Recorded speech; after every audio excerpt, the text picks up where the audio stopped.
આજે આપણે બનાવશું રીંગણનો ઓરો।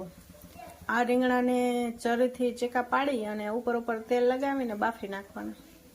પછી કડાઈમાં તેલ નાખી દો, પછી જીરું નાખી દો એમાં થોડુંક, પછી લીમડો નાખી દો, પછી આ ડુંગળી છે લીલી અને 2 ટમેટા, 2 ડુંગળી ને 2 ટમેટા આમાં નાખો।